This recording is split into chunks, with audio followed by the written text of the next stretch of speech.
J'ai appris comme vous aussi aujourd'hui la démission du président de l'Assemblée nationale. Ce que je tiens à vous dire, c'est que il y a quelques jours, moi j'avais reçu dans le cadre d'une réunion interinstitutionnelle tous les chefs de corps de nos institutions.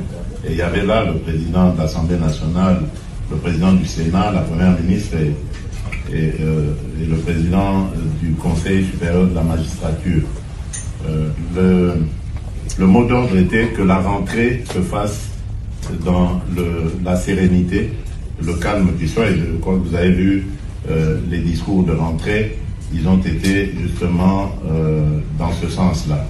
Après, il y a un fonctionnement, une cuisine interne à chaque institution, et les choses s'orientent selon ce que ces institutions sont en train de faire.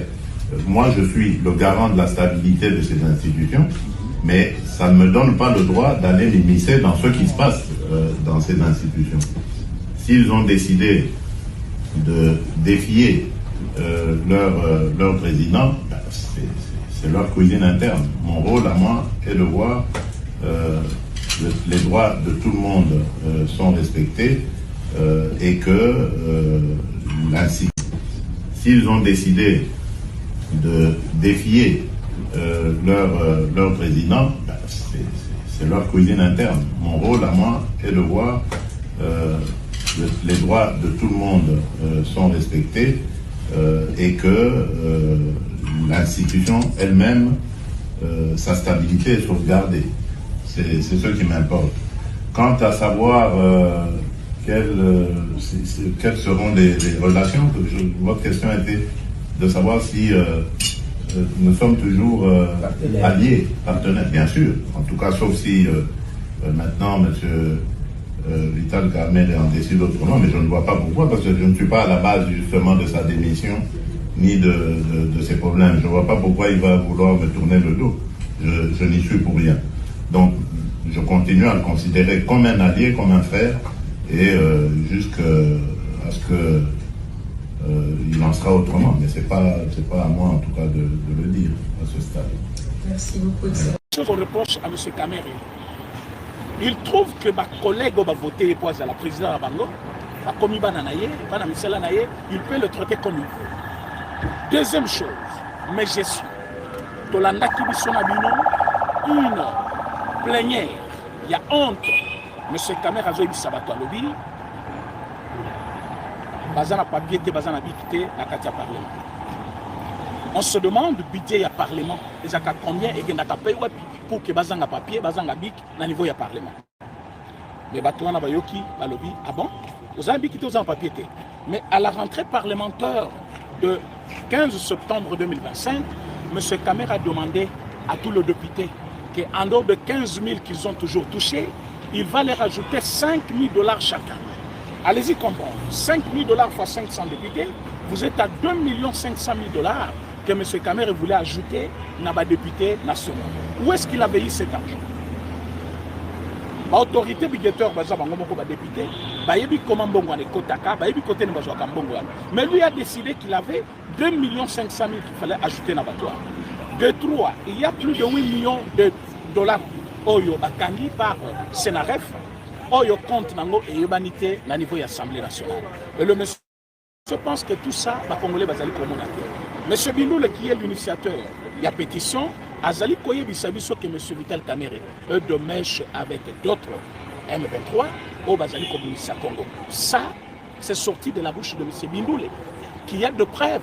Il a dit que selon lui, monsieur Kamerhe serait parti dans Paris pour faire une réunion avec les représentants il y a M23. M. Kamerhe serait parti à niveau, il y a, comment on appelle, Afrique du Sud, pour rencontrer Thabo Mbeki et faire une messe noire avec le Rwandais qui attendait le chef de l'État dans cette représentation. Mais voilà, aujourd'hui, tout est clair. La Congolais Balobi, trop c'est trop, le monsieur doit dégager. Nous avons suffisamment parlé de ce monsieur. Aujourd'hui, Ezalaki couronnement d'une guerre politique que nous avons commencé pour dénicher tous les traîtres dans l'institution.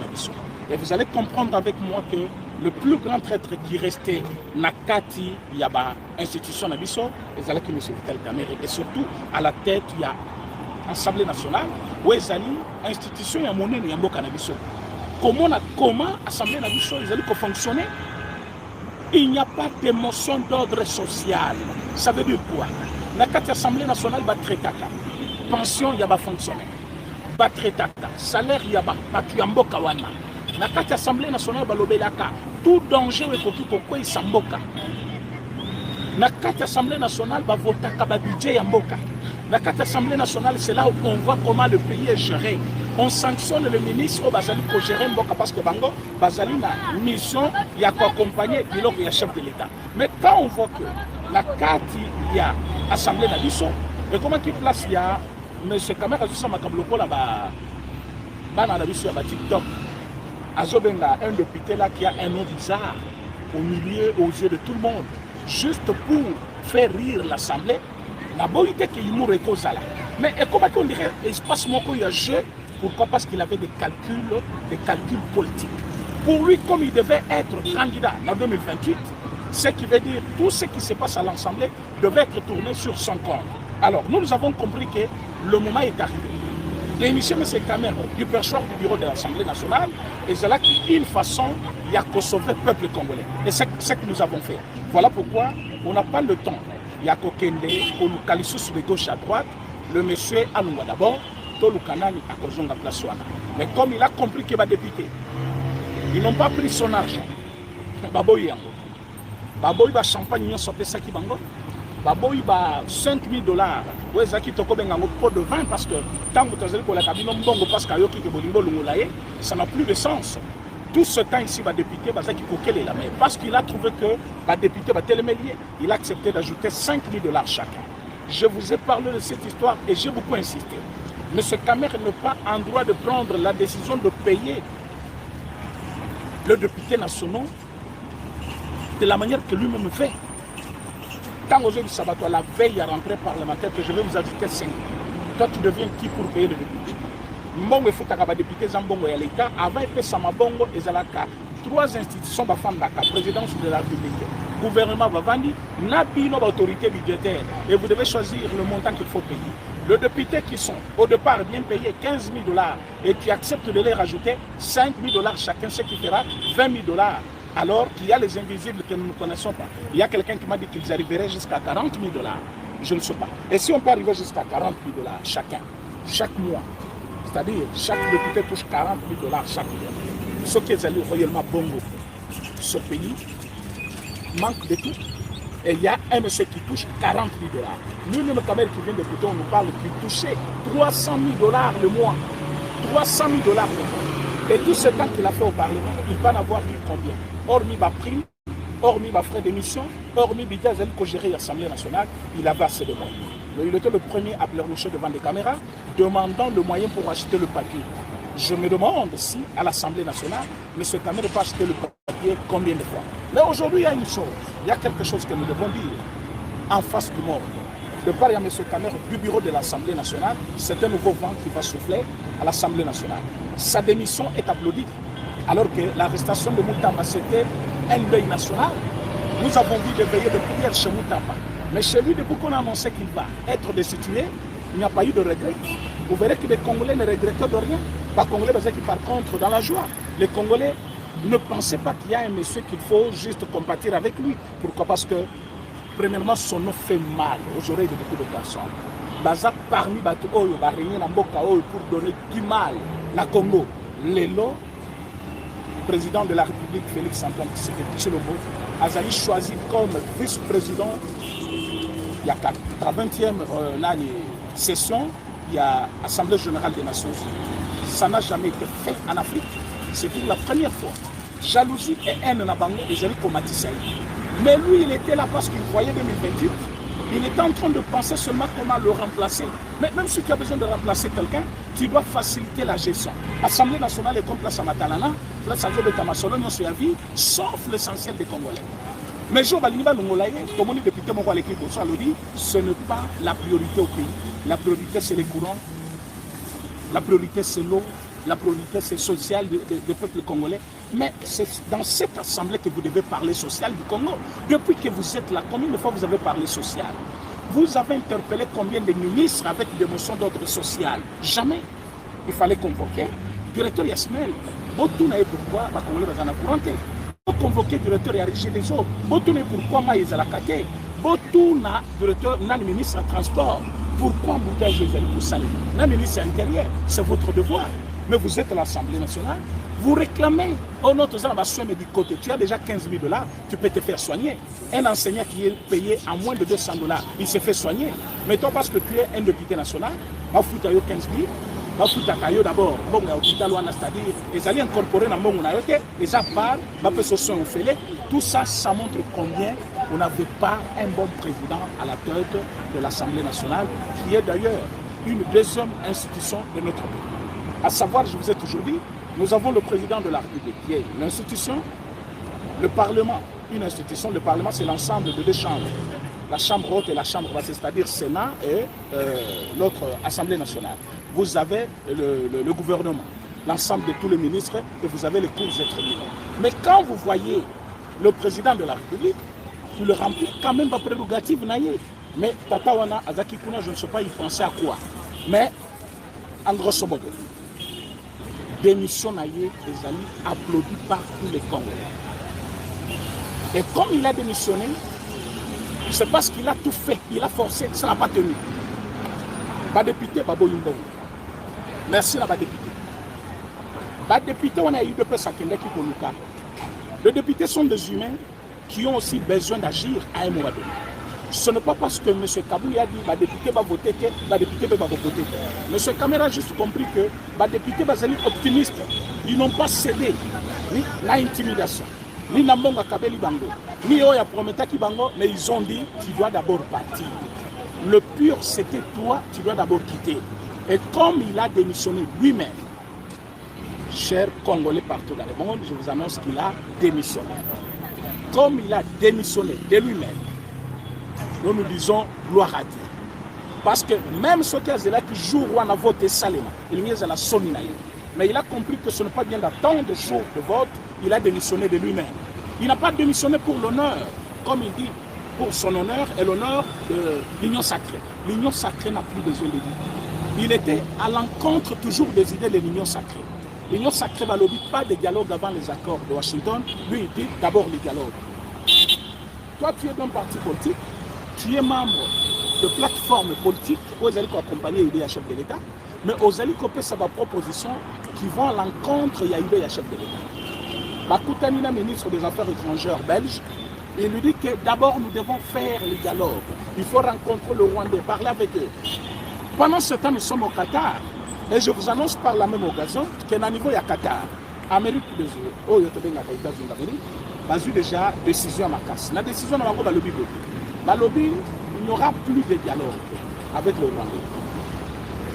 Bassis Union sur la Doha et ceux qui placent sous la petite copie, il y a accord moko na ba Congolais, copie ya mibale na ba Rwandais. Ba yebisi bango, chacun va lire cette copie et vous venez ici seulement pour signer. Après cette assemblée générale, les deux présidents vont se rendre maintenant à Washington. Aujourd'hui, ils sont à New York, mais ils vont quitter New York vers Washington et ils vont signer. Comme pour dire quoi? M. Vital Kamerhe sera déjà de côté, mais le président de la République, Félix Antoine Tshisekedi, M. Paul Kagame, a compris Tana, pas le lobby. Mais à niveau de Washington, ils vont signer ce document-là. Mais le document qu'ils vont signer, qu'est-ce que ça va faire? Ils vont signer un document où il faut que M. Paul Kagame va se retirer du Congo. La décision a été prise hier. Comme je vous parle là, la M23 va la copie na bango.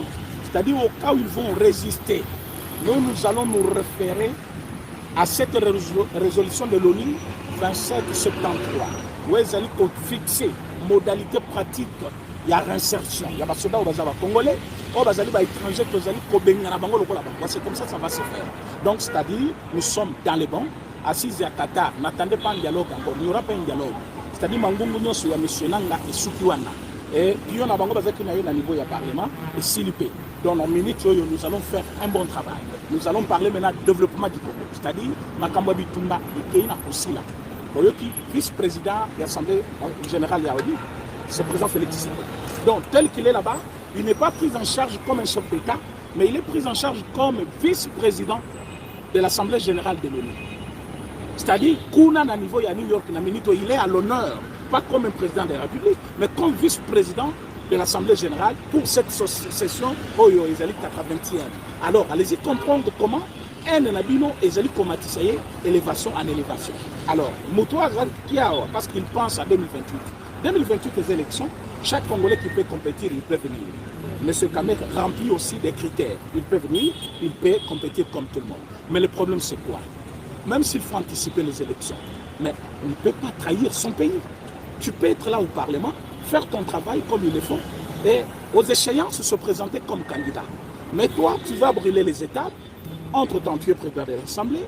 Entre-temps, tu es en train de travailler contre ce même pays qui te nourrit. C'est là où il y a le problème.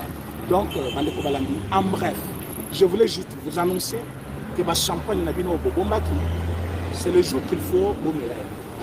Toujours mais la champagne n'a NT.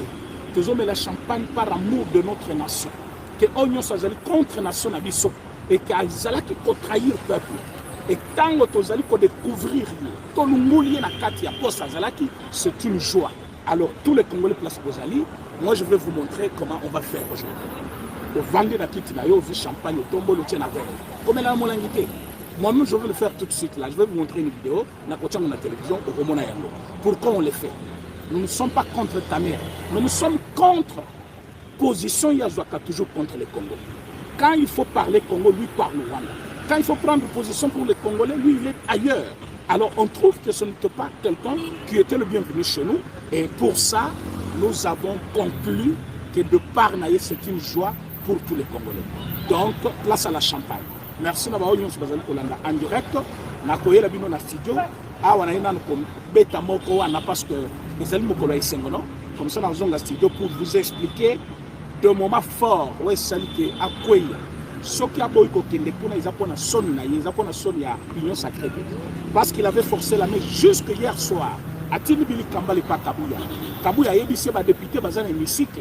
Baza pas libre d'agir comme le parlementaire. Ça ne demande pas que moi je vienne lui donner l'ordre. C'est ce qui a été fait. Aujourd'hui, il a trouvé que tous les députés, UDPS, non UDPS, Bakutane Béatrice Hotel, va persister, va yebisi, monsieur, Bissoto Lungulayo. Baloba qui coûte balongulaka qu'à 2 personnes, bati qu'à 3.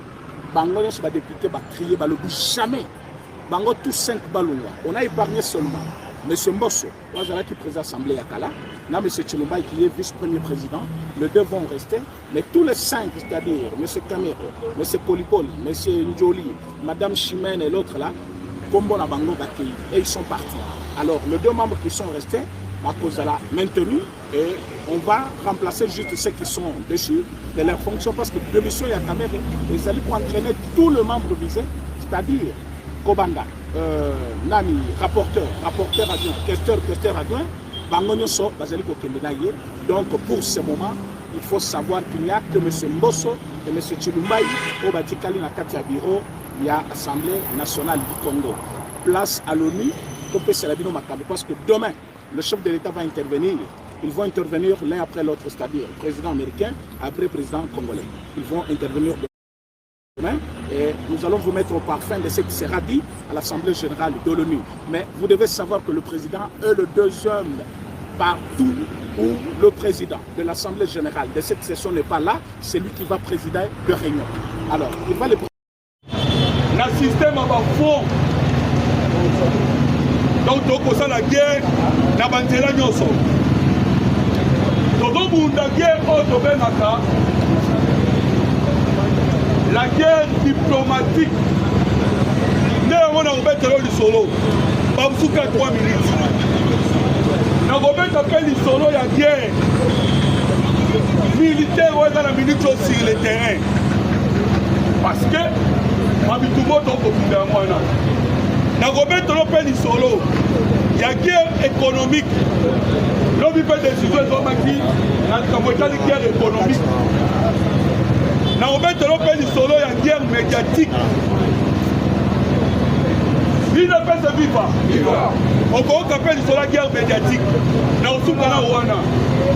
Na kotika guerre otokobenga spirituelle parce que yango ezali je pense mikolo utaki kolekana omonaki bapaster na biso basanganaki na bapaster ya Ghana na bapaster ya États-Unis d'Amérique alobaki ke biso tozali basali ya Nzambe jamais tokoki kotika mpo bao bakokufa eya bandimi na biso donc tokosala pression na bapoliticien pour que bapoliticien bakoka koagir kibia ekota na Congo donc wana eza guerre oyo tobengi guerre spirituelle ou toloba ya religion wana bapaster bazwi ezali si le terrain awa na kobeta lisolo alors yoka sikoyo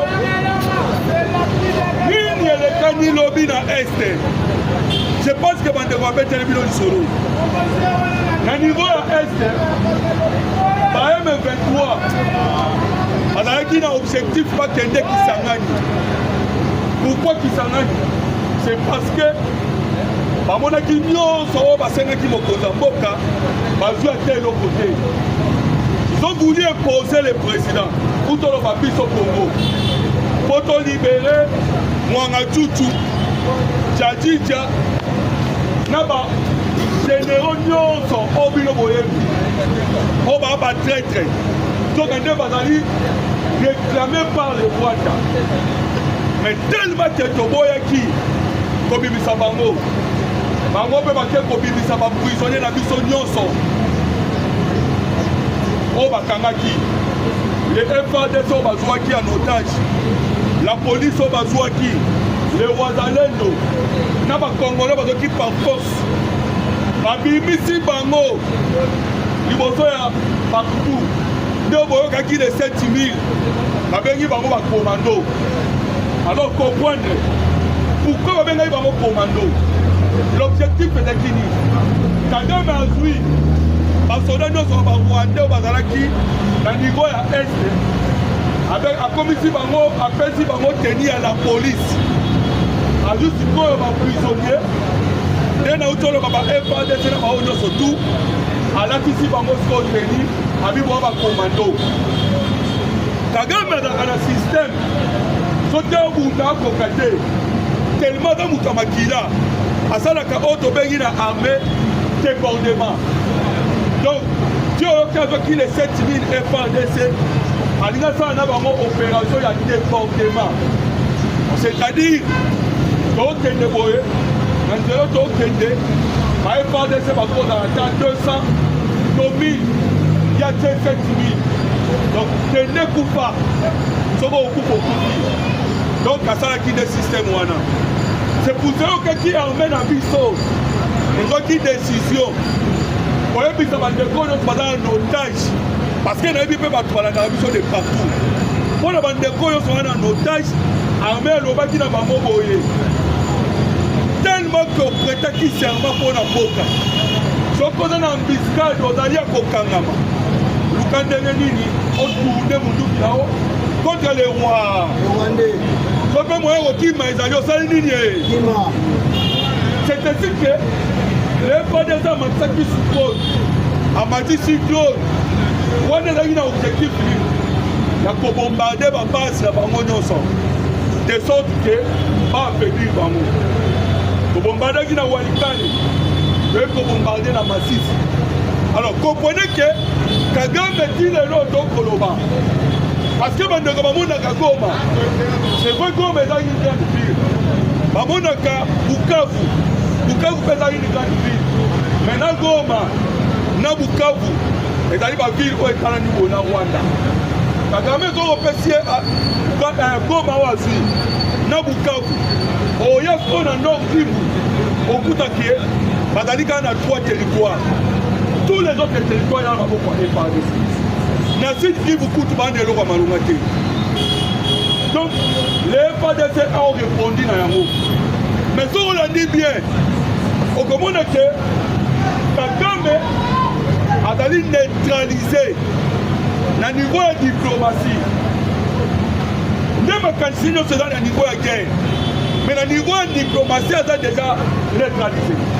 Yeba kake soki mboka eza neutralisé na nzela ya diplomatie c'est fini mpo na mboka wana ndenge bomonaki malgré Hitler azalaki koorganize babitumba mais tellement azalaki déjà neutralisé la diplomatie bomonaki mpasi Hitler asukaki nde makambo elekana lelo Kagame akimi kokende wapi na États-Unis d'Amérique est-ce que obike Kagame akete il n'est pas vivant wana koti sikoyo na diplomatie na usuka na media pour atikela ndeko historien la diplomatie Kagame aza neutralisé tala kaka bamedia bapesi biso oyo tobengaka bapasa nord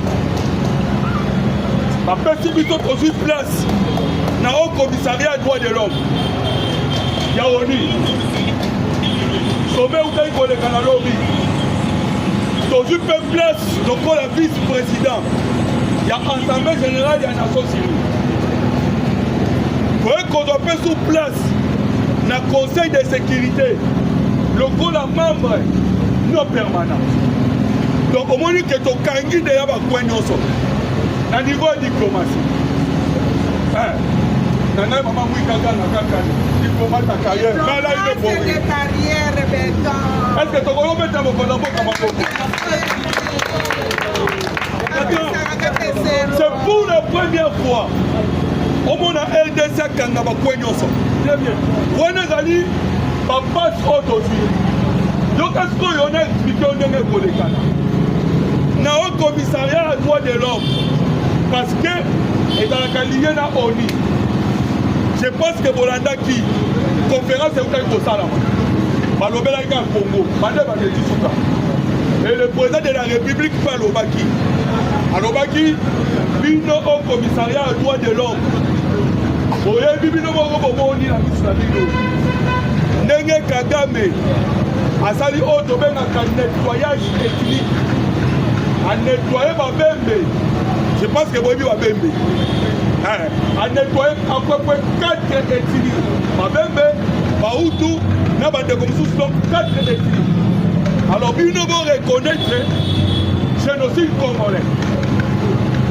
tozwa sikoyo badocument nyonso tu ya au commissariat ya droit de l'homme mokonzi ya mboka na oyo nyonso ya koloba na assemblée générale ya Nations Unies ntango ekoma na assemblée générale ya Nations Unies kuna mpenza organe oyo mpasi biso mpe kozwi poste ya monene vice présidence donc mokili mobimba ekoya kofunda epa ya Congo parce que Congo azali ko directeur na kati ya réunion monene ya mokili mobimba ekosalama tokozwa badone oyo nano eutaki na au commissariat ya droit de l'homme place ni batalisi nyonso le M23 bakosala tozwi nde oyo nyonso mokonzi ya mboka koloba eza nga nayebisi bino nayebi oyo mokonzi ya mboka koloba akoyebisa Nations Unies bobimisaka la résolution 2773 oyo elobaki ke le Rwanda a quitté sol congolais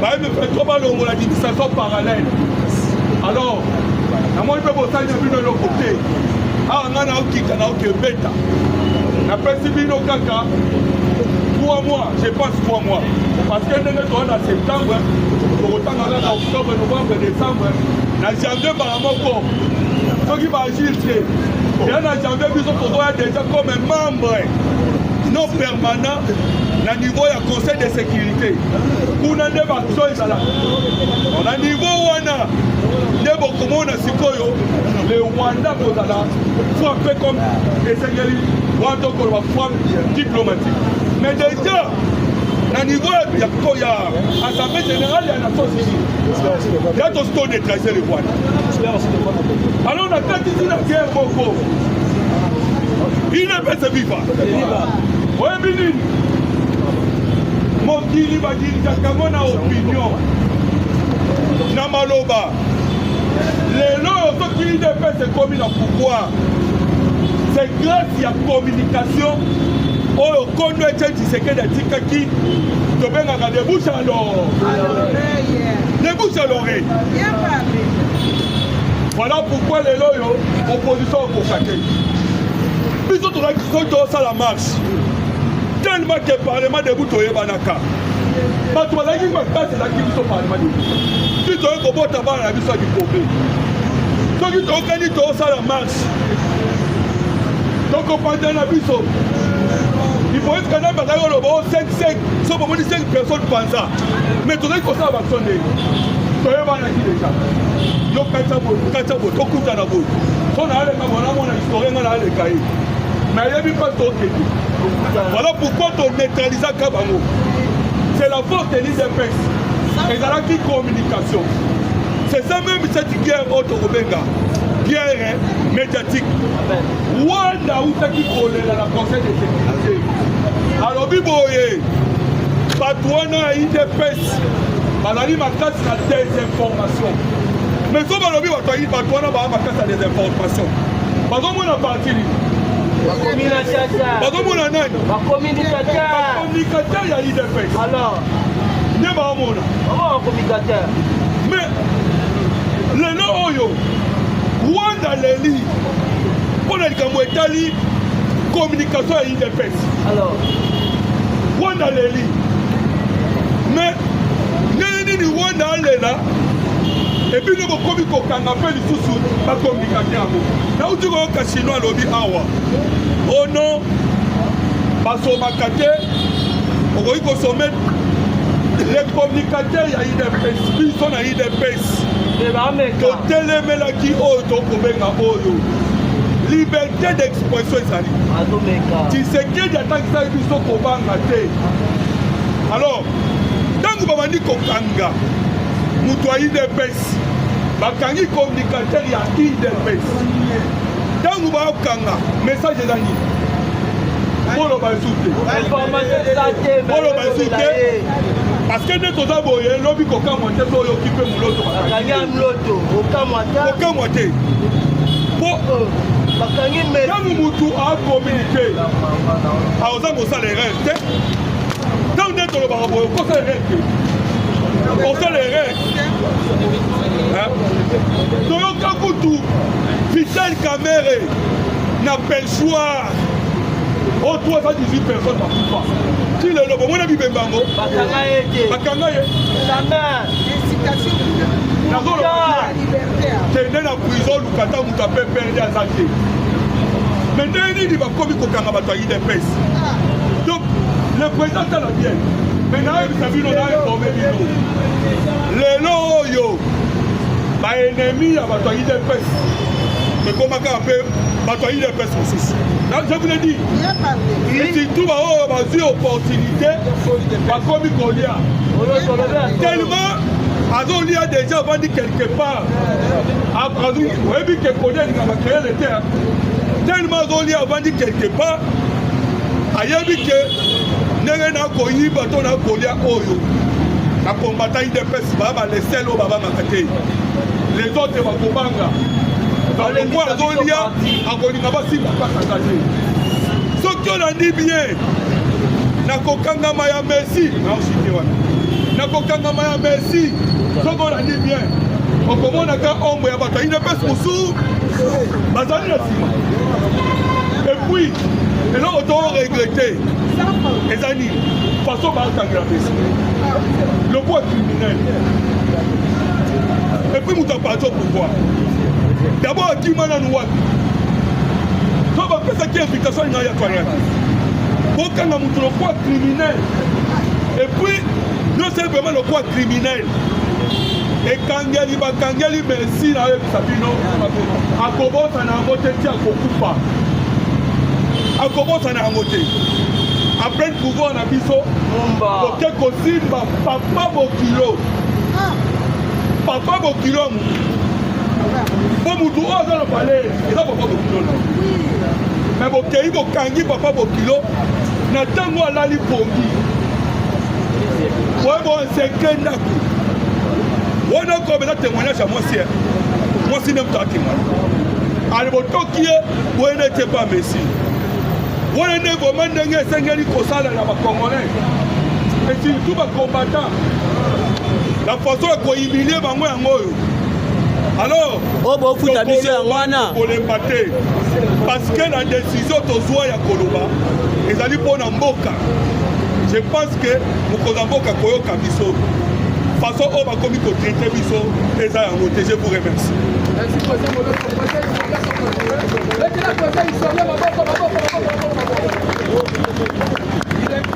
Viva! Viva! Il est PS, viva! Viva! J'espère que la nation qui est dans la point essentiel. La nation la directeur. Obie chef d'opération de la CNS. Oyo bazobe na la combo ya Papa Mokas. Obie MK. La nation na bino. Avec conscience, la âme nyonso mobimba pour libérer Messi.